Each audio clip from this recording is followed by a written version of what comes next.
DevOps Shorts, the show to listen to when your DevOps hurts. And even when you're going strong, it's short and sweet, so come along.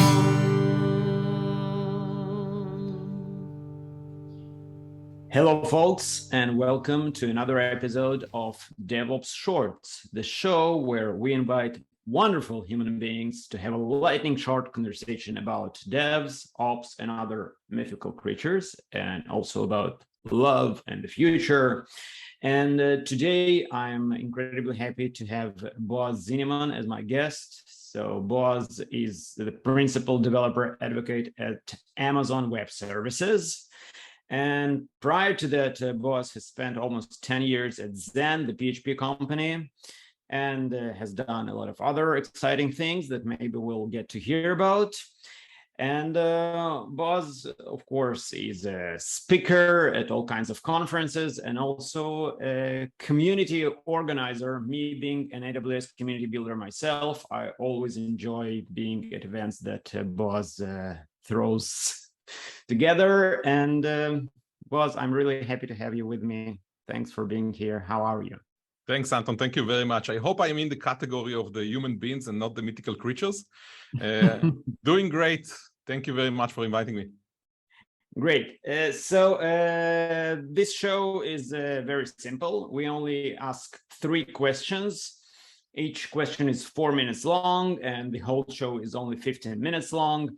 And the first question is about love, of course, the most important force that makes this world go. Love in 4 minutes. Yeah. So I have this assumption that everybody who comes to my show loves what they do. So this is a question to you. Why do you love being in IT, being in this cloud computing thing? What do you love about it? Yeah, so giving a developer advocate to talk for 4 minutes about technology is going to be very challenging for me. I love technology in general. I think this is the beginning, and I love to solve problems. This is, I think, where I really connect to technology. And what I learned over the years, and without going into how many exactly, is that there will always be a technology problem to solve. So there are challenges that are basically endless. I started very early. I think this is a very common story to a lot of people my age that been in technology for many years, at around the age of 11 or 12, which I think today is probably way too late to get into tech. I know kids the age of 6 and 8 that are already into programming, but I had the usual story: Commodore 64, a bit of basic programming, gaming, of course, and then it just became part of me, part of being solving problem, learning new things. And one more thing I've learned very early is that I really like to share my knowledge and help others. And this is something that was very important for me, not only the technology area, but other areas as well. I've been a computer instructor as my first career out of the army. And I think my current job as a developer advocate is something that is a perfect fit for both ends. Technology from one end, which I love, and I think AWS provides me a lot of opportunities to learn and get into new technologies, and sharing the knowledge with others, which is something I really try to do as much as I can. Once again, this role of being a developer advocate with AWS, I think it's a perfect match for both sides, and I super enjoy it. And hopefully people can see how much it's important to me and how much I love what I do. Okay, I get this. Well, first of all, I understand this fascination with information technology is definitely something I also share, but I'll play the devil's advocate here. So, you're saying I love technology because there is always a new challenge to solve. I could argue that technology solves challenges that are not technological per se. Absolutely, right? absolutely. So, like in every field, you could by say technology, not necessarily. Yeah, I fully agree. It's not necessarily a technological challenge, but in general, there is a problem. How do you solve it with technology? This is what I was doing most of my hands-on career, which was pretty long. Mm-hmm. But still, the question is about information technology. So basically, why not? Why aren't you building machines? Why do you love IT for what it is? Well, I don't know. I don't have a good answer for that. Maybe if I was going to the path like my dad was a mechanical engineer, and I saw him as a kid and was fascinated by what he was doing. But I found myself dealing with code, with systems, with computers. And I always say that it's not necessarily that you're looking for a job or for a career, it usually finds you. And I strongly believe that if you enjoy what you're doing, it's probably for a very good reason. And I constantly enjoy what I was doing, even before joining AWS and for my entire career. So I strongly believe in this, I don't know, you can call it karma or something similar, or love, by the way, if you are on the love topic. It will find you if you're passionate about it. Okay. So this is true love. Great. And we're almost at the end of 4 minutes here with this one. Okay, wonderful. And we'll go straight to our next question. And that question is about DevOps. In the DevOps handbook, the authors, Patrick Dubois and John Willis, they all talk about their DevOps aha moment, that moment when they realized that collaboration in IT somewhat sucks, or maybe even it sucks big time, but there is a better way to do it, right? And that way is what we now call DevOps. So what was that moment, that aha moment for you? When did you realize, when did you see this thing? Was there a moment? Maybe you had, a string of moments. Go tell us your story. We're really interested. When did I see the light? So I think, first of all, I saw the light way before DevOps was a thing. I've been in tech for more than 2 decades, and I had the great opportunity to be on both sides of technology world. Code from one hand and operation from the other end. I was a developer for a very long time. I managed IT and operation for years as well. The part that makes the code actually run. And this used to be always a battle between those teams, between those two sides. Ops knew nothing about the code. They never cared about the code itself, and developers did not care how do you make it run. Like, this is my code, make it work, make it run. And until I had my first major cloud projects, somewhere around 2010, more or less, maybe a year earlier, maybe a year later. And when I had this project, sorry? That was at Zend?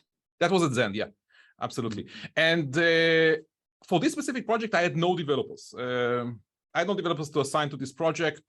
So most of the work for this specific project was done, but we used to call system administrators. I think they still exist, but they call themselves now probably DevOps engineers or SREs or something similar. But I had a team of very professional, very good system administrators, and they knew to code a bit and learn the missing parts. And the system they built was completely different. It had a flow. There were tons of bash scripts to automate everything, and they were asking crazy questions and came up with crazy ideas.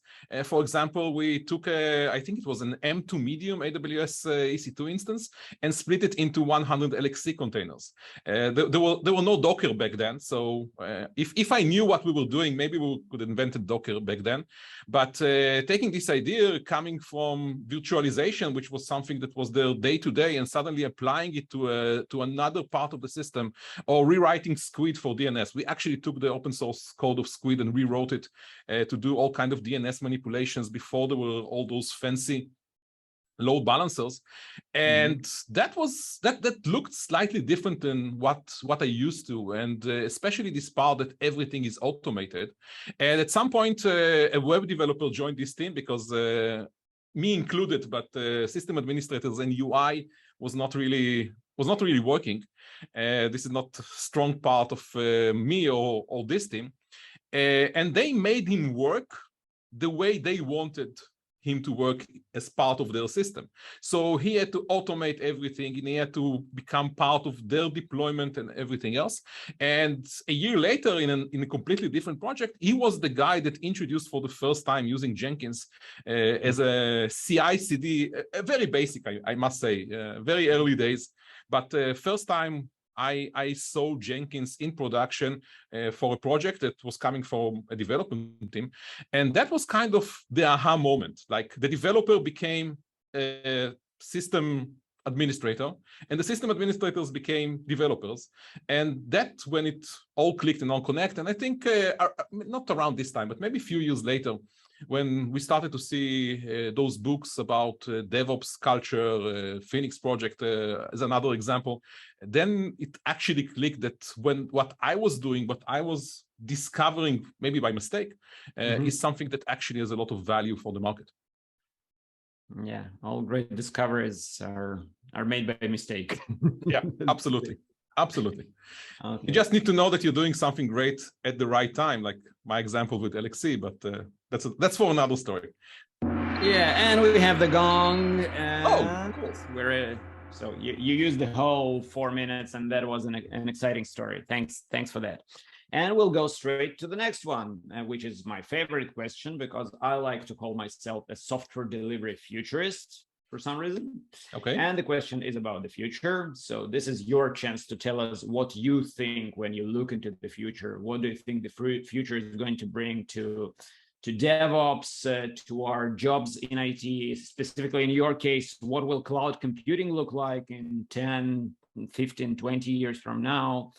And, what will happen to the humankind? Are we going to still be on this planet?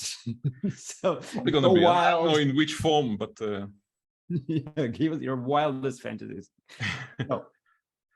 Okay, so I would pick one that if you know me, you would probably guess that I'm going to pick this one, and another one that might become as a surprise. So my first pick will be serverless. I'm a huge fan of serverless. I'm a strong believer in this technology, in the concept of using services and not servers, and offload this entire system administration, handling your infrastructure to somebody else. I was in the keynote of Werner Vogel's back in 2014. I tell this story all the time. I think it's really important for this idea of serverless. So before joining AWS, as part of my previous role, I was at reInvent, and Werner Vogels was talking about serverless as a concept. Lambda was announced, not even launched, back in 2014, and it immediately clicked. I understood the concept several seconds later just by thinking how this technology could have helped me through my entire career if I had access to it. And I think since serverless became GA, and of course, after moving to AWS, I strongly believe this is the future of code and the future of running systems. Once again, it's not going to be the only technology. I don't believe in silver bullet solutions that solve all the problems, but I think we're going to see more and more developers, companies moving to this technology or trying their best to utilize it for as many projects as possible. And this entire concept, not only Lambda, but using other parts of the system, queues and streams and storage as a serverless concept when you don't manage the infrastructure, I think is super important. It's the future of development. It's probably a very big part of the future of cloud as well. And we see this shift already. It's not something theoretical. I know customers, including Israeli large customers, that are running serverless to the extreme, super large scale, enormous workloads. And I think this is just going to grow. I don't know how much time I have left, but the second part I would like to talk about is the 5G revolution, which might sound a bit out of context for somebody coming from development, but I had an opportunity to talk a lot about 5G in the last 2 years and actually meet some people from Verizon and talk with them about it. I think this is a very interesting angle of the development and infrastructure we're going to see in the next few years. So up until now, network was always a barrier we were trying to cross. As a developer, latencies and where are my servers, where are the other services I'm connecting, as a system administrator or operations engineers, how to set up the network correctly, where to put the different parts of the different components. And 5G is going to be a very major change, because I think this is the first time, at least the way I see it, that networking become part of the infrastructure for me to build with. It's another tool for me to design my system. So I can decide if to deploy my system locally or deploy it at the edge. And this is going to change software a lot. And I heard the gong. Yeah. And we're at the end of this. So we've used up the whole 15 minutes, it turns out. And we don't have time for the blitz questions in the end, but I enjoyed this a lot. Definitely a lot to look forward to. So serverless and 5G, so probably some kind of a serverless 5G future. Maybe. This is also where I want to say something that I missed. Boaz has a great YouTube channel in Hebrew called Partly Cloudy that you should definitely watch. I'll put the link in the show notes. And thanks a lot for coming. Thank you very much, Anton. Short and sweet. Thank you for listening, and watch out for new episodes of DevOps Shorts.